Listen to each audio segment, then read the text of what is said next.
This week on the enemies list, we have a special Los Angeles edition instead of our normal Q&A. And we'll be back with Q&A next time, unless the world is on fire, and then we'll do another special edition. We are now in about day 4 of the battle for Los Angeles. The imaginary battle that exists in the minds of the MAGAs believes that George Soros is airdropping AK-47s to Tren de Agua members, that there are 1,000 dead cops in the street, that city is burning, and it's all horseshit. The people on the top of the enemies list this week, obviously Donald Trump has a special reserved pyramid of the enemies list peak. But the people at the top of the enemies list this week are the MAGA media complex, because they have convinced millions of wet-brained, window-licking slow coaches that this is a war, that LA is burning, that there are thousands of people attacking police and National Guardsmen in the streets. You watch Fox News and they're airing, first off, they were airing footage from 2020 a couple of days ago. That was special. But they're airing this footage. They're selectively curating a reality about Los Angeles. This reality does not exist. The purpose of Trump's escalation in Los Angeles is not about immigration. This is in philosophy, the object-subject problem. It is not about immigration. The purpose of this presence of the National Guard and the Marine Corps in the streets is not to scare off some housekeeper from Guatemala or from some gardener from Mexico or for some guy, changing tires from Honduras. The purpose of this entire operation is you. It's aimed at you. And it depends on this MAGA media complex to build an illusion of what's really happening. Now, Gavin Newsom and Karen Bass have called Trump's bullshit on it. They've called Fox's bullshit on it. Let me just tell you, let's go back to what we were told in the beginning. This was going to be gang members, violent criminals, drug dealers. And I have a hard time imagining that's who is in a Home Depot parking lot. Democracy is under assault before our eyes. This moment we have feared has arrived. He's taking a wrecking ball to our founding fathers' historic project. The rule of law has increasingly been given way to the rule of Don. But these folks have flooded the zone with an illusion. They've flooded the zone with a lie. They flooded the zone with a pretense. And the reason they've done this, and Fox knows this, and Lachlan knows this, and Rupert knows this, and the folks in the Fox brain room know this, they're giving Trump the predicate to do more with the United States military. They're giving Trump the predicate to do more with troops in the streets. Because what Trump wants from Los Angeles is blood. What he wants from putting active duty military forces in the streets is blood. They want one protester to fire a shot at a Marine or fire a shot at a National Guardsman. They want one protester to throw a brick that kills somebody. Because at that point, Trump will order, and Stephen Miller will write these rules of engagement, and Trump will order them to be executed, that the military treat that as the same as if they were being attacked in Fallujah. This is what Trump wants. He wants to cross the final Rubicon. He wants to cross that final barrier. He is unspeakably eager for more violence. They believe that they're keeping their base happy by talking about immigration raids, and the Democrats are on the defense on immigration. Guys, immigration isn't what's happening here. This isn't the issue. The issue is power and fear. And guys, I went out the other day and I need brain bleach after this. And I read through a lot of Trump Twitter, and I read through the comments on Breitbart, Gateway Pundit, Daily Dipshit Caller, and the Free Bacon, and all this other crap, right? And all these comments give you a weird barometer of what the MAGA base has been spoon-fed. The eagerness to have protesters shot and killed in these comment sections is beyond. The eagerness to have Gavin Newsom and Karen Bass shot and killed is insane. The eagerness to have anyone who opposes this, even speaking out about it, arrested, is insane. These people did not come to these ideas, de novo. These people came to these ideas because they are spoon-fed every day a gigantic helping of mental poison. This is terrorism. It's just they're not using killing to further fear to get people to force people to do things. They're using altruistic, the greater good, quote unquote, so that they can convince people that they are righteous. And they're still using violence, force, intimidation, all for a political aim. That's terrorism. Look at the flag. Yeah, Guy, I see there it is. You Mexican flag can,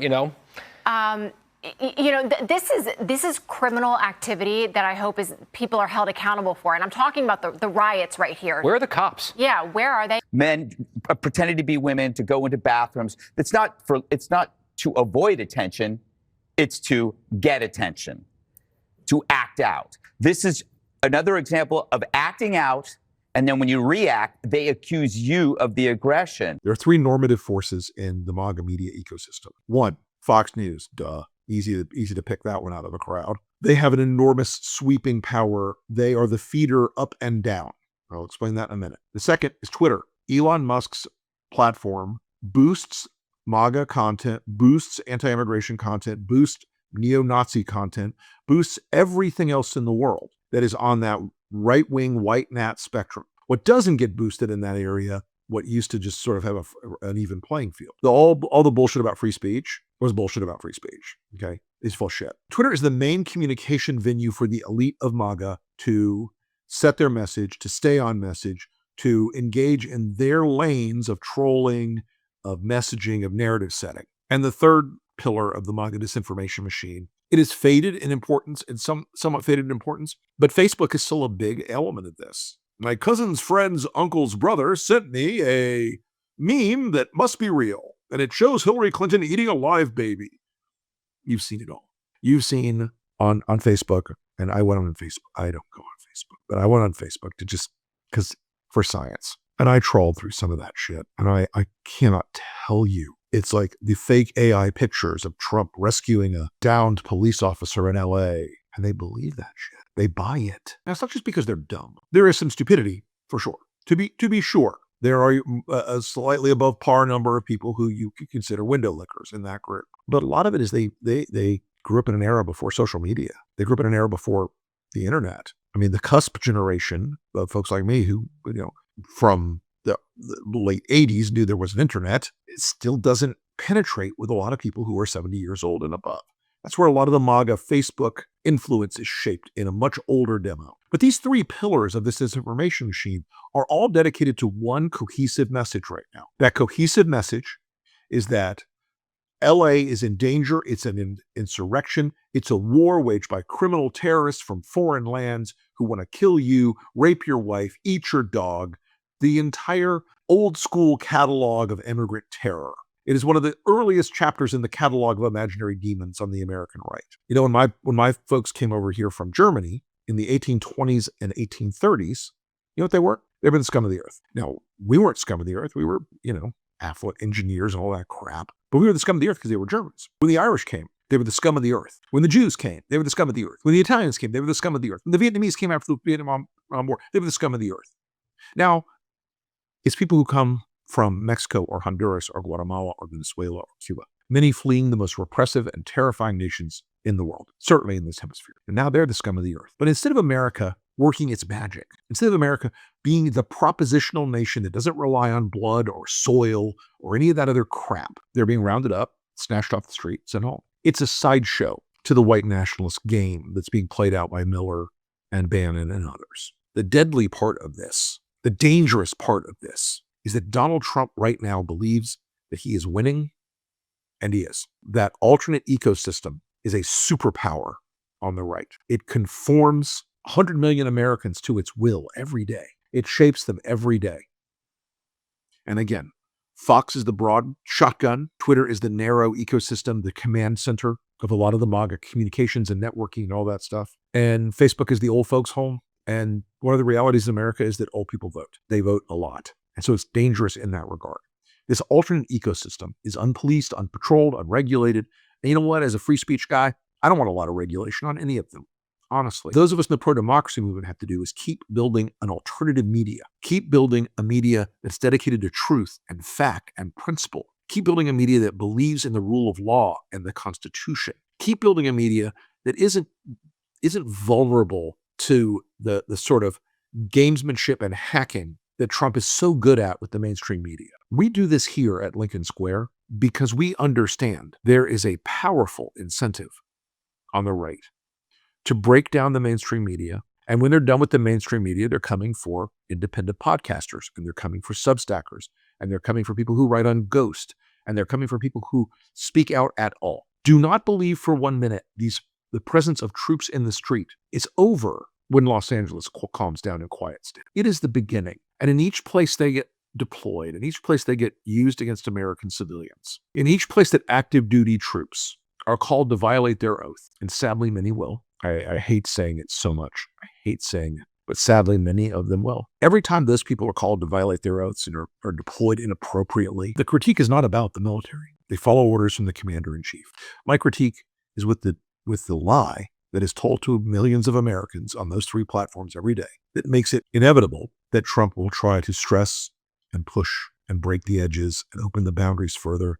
Because every single time that Donald Trump is told no by the military in his first term, he became enraged. Every single time he was told no by Jim Mattis or by General Milley or even by John Kelly. You can't use the military for that, sir. His rage was boundless and extraordinary. His rage was so complete, it defies the English language. It was so extraordinary. Unfortunately, now they will not defy him in the way they did in the past. Pete Hegseth, if Donald Trump told him to strip buck naked, wear a clown suit, and roll himself up in chicken grease, he would do it. Hegseth is a mindless, drunken prat. He's a drone. The chairman of the Joint Chiefs is a Trump sycophant. The other Joint Chiefs of Staff are clinging to their jobs with their fingernails. Yesterday at Fort Bragg, Donald Trump crossed another Rubicon, and it shows you a fissure in the culture of the military that is absolutely terrifying. In Los Angeles, the governor of California, the mayor of Los Angeles, they're incompetent. Tom Nichols wrote a brilliant piece in The Atlantic today. I really recommend you read it. You'll find it. I've tweeted it out today and posted it on Blue Sky and Threads. He had a crowd of young soldiers, young men, young women, 17, 18, 19, 20, 21 years old. He had them cheering for him, not as president, but as a partisan political figure. He had them booing Joe Biden. He had them booing the media.